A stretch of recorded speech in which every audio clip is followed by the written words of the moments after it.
अस्सलामुअलैकुम वरहमतुल्लाहि वबरकातुहू। शबान का चाँद नज़र आते ही हम सब के दिलों में एक ही तड़प होती है कि काश इस महीने की बरकतें हमें मिल जाएं। और फिर आती है वो रात जिसे हम शब बारात कहते हैं, मग़फ़िरत की रात, तौबा की रात और गुनाहों से निजात की रात। लेकिन अफसोस की बात यह है कि आजकल हमने इस मुबारक रात को भी बहसों, तकरार और एक दूसरे पर फतवे लगाने की नज़र कर दिया है। कोई कहता है ये रात साबित है, कोई कहता है नहीं है। लेकिन क्या कभी हमने सोचा कि अल्लाह के नज़दीक सबसे ज़्यादा नापसंदीदा क्या चीज़ है? वो है तफर्रुक़ाबाज़ी। आज की इस 10 मिनट की वीडियो में मैं आपके सामने मुख्तलिफ मुख्तवा फ़िक्र के बड़े बड़े उलमाओं की बात रखूँगी। फिर हम देखेंगे कि इल्मी इख्तिलाफ़ात अपनी जगह, लेकिन क्या वो सब हमें एक नहीं देखना चाहते? इस वीडियो को आखिर तक लाजमी देखिएगा, क्योंकि आखिर में आपको अल्लाह का वो पैगाम सुनाऊंगी जो हम सबको एक तस्बीह के दानों की तरह पिरो देता है। आइए पहले देखते हैं कि हमारे उलमा इस रात और मुसलमानों के इत्तेहाद के बारे में क्या कहते हैं।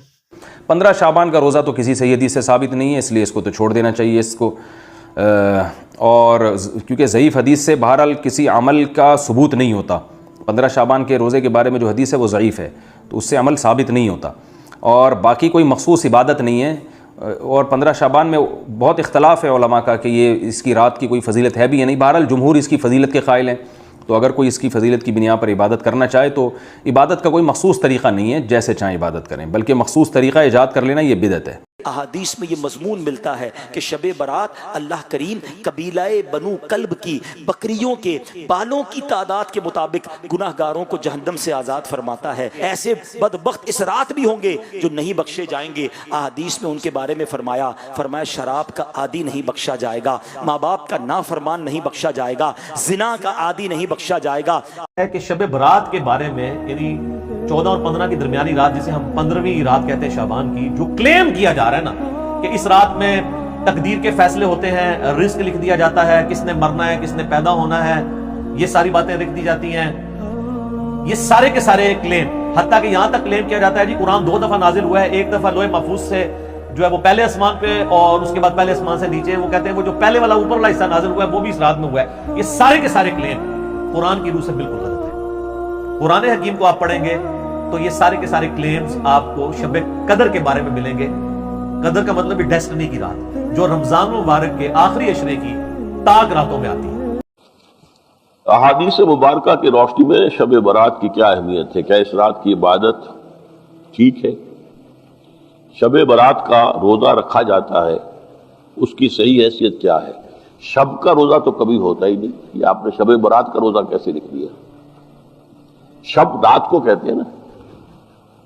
शब बारात जो है इसको कहा गया है इसलिए कि उनका ख्याल है कि इस रात में अल्लाह ताला बहुत से लोगों को इसका को बख्शता है। बरात अल्लाह ताला जहन्नम से उनको रुस्तगारी अता फरमाता है। इसके ज़िम्मन में जो सही अहादीस है सिर्फ एक है, और वो ये है कि हज़रत आयशा सिद्दीक़ा रज़ी अल्लाह ताला अन्हा बयान करती है कि एक रोज़ हुजूर की मेरे यहाँ शबबाशी की बारी थी, लेकिन मेरी रात को आंख खुली तो हुजूर नहीं थे मौजूद। तो मुझे तशवीश हुई कि आप कहाँ गए? तो मैं ढूंढती हुई वो या किसी और को आपने भेजा, बहरहाल मुझे पूरी तफसील याद नहीं है। तो मालूम हुआ कि आप जन्नतुल बकी में गए हुए हैं और वहाँ पर इस्तिग़फ़ार कर रहे हैं अल्लाह से, और तमाम जो भी वहाँ पर मुर्दे दफन हैं उनके लिए मग़फ़िरत की दुआ कर रहे हैं। बस ये साबित है। बाकी अब इसमें जो है हिंदुओं से हमने मांग ली दिवाली, तो दिवाली जो है वो रोशनी की जा रही है और बत्तियां जलाई जा रही हैं। तो मुख्तलिफ लोगों से हमने बोरो की हैं चीजें, जैसे ईद मिलादुन नबी है वो हमने क्रिश्चियन से बोरो कर ली है, या शियों के ताजियों का तोड़ करने के लिए हमने बात बना ली। अब इसमें जो है रोशनियां की जा रही हैं, ये दिवाली का गोया कि हमने तोड़ फराहम किया है या उसकी नकल हम कर रहे हैं। ये चीजें नहीं। अलबत्ता नमाज रात की इबादत तो हर रात में बहुत आला है। चलिए अगर और दिनों में नहीं होता, इस रात को आपको, क्योंकि हुजूर ने भी इस्तिग़फ़ार किया खास तौर पर जाकर जन्नतुल बकी में, तो अगर आप भी करें, नमाज पढ़ें और इस्तिग़फ़ार करें तो क्या है, बहुत अच्छी बात है। इसमें तो कोई हर्ज की बात है ही नहीं। लेकिन इसे कोई त्यौहार की तरह मनाना, पटाखे छोड़ना और जो है वो रोशनी करना, ये भारत सही नहीं है। रोजा भी चूंकि 15वीं शब होती है, 15वां दिन होता है, फिर इस एतबार से हुजूर के मामूलात में था کہ آپ ہر مہینے کی 13, 14, 15 تاریخوں میں روزہ رکھتے تھے. تو اگر آپ یہ نیت کر کے روزہ رکھ لیتے ہو، کیا کہنے ہیں، نور علی نور ہے. اور روزہ کسی وقت بھی نفلی روزہ رکھا جائے اللہ تعالیٰ قبول فرمائے گا. پھر یہ ہے کہ ہمارے ہاں عام طور پر اس رات کے بارے میں کچھ فضیلتیں منسوب ہیں. مثلا یہ کہ شب برات میں سالانہ بجٹ تقسیم ہوتا ہے، سال بھر کے امور کا فیصلہ ہوتا ہے، رزق، شادی، اولاد، حج، موت، بیماری، فراخی، تنگی، عزت، ذلت، حادثات، غمی، خوشی. اس رات بعض لوگوں کو مردوں میں لکھ دیا جاتا ہے. تو یہ سب باتیں جو ہے من گھڑت ہیں، ان میں سے کسی ایک چیز کی بھی حقیقت نہیں. یہ سب کچھ لیلۃ القدر تقدیر کی رات میں ہوتا ہے، نہ کہ شعبان کی 15 رات میں. اور اسی طرح بعض روایات میں لوگوں کے ہاں یہ مشہور ہے کہ جس طرح زمین پر مسلمانوں کی 2 عیدیں ہیں، اسی طرح ملائکہ کی 2 عیدیں ہیں، شب برات اور لیلۃ القدر. یہ بھی بالکل من گھڑت بات ہے. اور بعض لوگوں نے یہ روایت بھی گھڑ رکھی ہے کہ جس طرح بارش بادل کے بغیر نہیں برستی، اسی طرح جو شعبان میں گناہوں سے پاک نہ ہو وہ رمضان میں بھی پاک نہیں ہو سکتا. تو یہ بات بھی ایک عقل میں نہ آنے والی بات ہے. پھر اسی طرح یہ کہا جاتا ہے کہ رمضان اللہ کا مہینہ ہے، تو شعبان کو حضور صلی اللہ علیہ وسلم نے اپنا مہینہ کہا ہے. اس کی بھی کوئی حقیقت نہیں. اور بعض روایات میں آتا ہے کہ تمام مہینوں پر شعبان کی فضیلت ایسی ہے جیسی مجھے تمام انبیاء پر. یہ بھی من گھڑت بات ہے. اور شعبان کی 15ویں رات قیام کرو اور دن کو روزہ رکھو، کیونکہ اللہ تعالیٰ اس دن آسمانی دنیا پہ تجلی فرما کر کہتا ہے کہ ہے کوئی بخشش مانگنے والا کہ اسے بخش دوں. یہ تو ہر رات میں ہوتا ہے. صحیح حدیث سے کیا پتہ چلتا ہے کہ ہر رات اللہ تعالیٰ آسمانی دنیا پہ نزول فرماتے ہیں اور یہی فرماتے ہیں کہ ہے کوئی بخشش مانگنے والا کہ میں اسے بخش دوں، ہے کوئی مصیبت زدہ کہ میں اس کی مصیبت دور کروں. اس کے لیے صرف 15 رات مخصوص نہیں ہے. پھر اسی طرح بعض لوگوں نے یہ بھی مشہور کر رکھا ہے کہ جو شعبان کے 3 روزے رکھتا ہے اس کے سب گناہ معاف ہو جاتے ہیں اور اس کی روزی میں برکت دی جاتی ہے. اور اس کی بھی کوئی حقیقت نہیں ہے. یہ کیسے ہو سکتا ہے؟ سال بھر انسان گناہ کرے اور صرف شعبان کے 3 روزے رکھ کے سب کچھ درست کر لے. اسلام شارٹ کٹ نہیں، اسلام چند ریچولز کی ادائیگی کا نام نہیں. اسلام ایک وے آف لائف ہے، طریقہ زندگی ہے.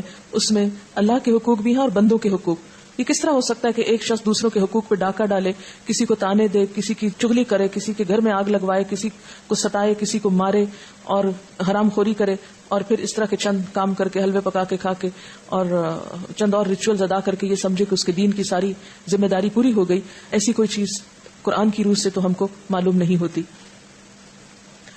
پھر اسی طرح یہ ہے کہ بعض لوگ 15 شب کو جاگتے ہیں اور صبح روزہ رکھتے ہیں، اور ان کے نزدیک یہ رات کو جاگنا اور صبح روزہ رکھنا جو ہے یہ سارے گناہوں کی معافی کا ذریعہ ہے.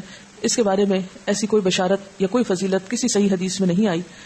ایک ضعیف حدیث میں ایسی چیز ملتی ہے. اس لیے اگر کوئی اپنے شوق سے کسی ایک رات میں جاگنا چاہے تو وہ صرف 15 نہ جاگے، 13 بھی جاگ لے، 14 بھی جاگ لے، یا کوئی اور رات بھی شعبان کی جاگ لے. صرف اسی رات کو مخصوص نہیں کرنا چاہیے.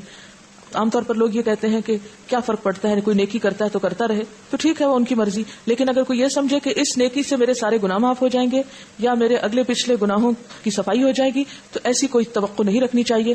تو ناظرین، آپ نے مختلف مکتبہ فکر سے تعلق رکھنے والے ان تمام جیت علماء کرام اور اسکالرز کی باتیں سن لی. کسی نے توبہ کی طرف بلایا، کسی نے اصلاح کی بات کی، اور کسی نے فرقہ واریت کی آگ سے بچنے کی تلقین کی. دیکھیں، علمی اختلاف صحابہ کرام کے دور میں بھی تھا اور آج بھی رہے گا، لیکن اختلاف کا مطلب نفرت نہیں ہوتا. ہم ایک دوسرے کی رائے کا احترام کرتے ہوئے بھی اللہ کی رسی کو مضبوطی سے تھام سکتے ہیں، اور یہی پیغام تو قرآن ہمیں بار بار دیتا ہے. اور اللہ کی رسی کو سب مل کر مضبوطی سے تھام لو اور تفرقے میں نہ پڑو. اب فیصلہ آپ کا ہے کہ ہم نے بٹ کر رہنا ہے یا ایک ہو کر جینا ہے. آپ کی اس بارے میں کیا رائے ہے؟ ان تمام علماء کرام کی باتوں میں سے آپ کو کون سی بات سب سے زیادہ اچھی لگی؟ اپنی قیمتی رائے کا اظہار نیچے کمنٹ سیکشن میں ضرور کیجیے گا، کیونکہ آپ کا ایک مثبت کمنٹ کسی کی سوچ بدل سکتا ہے.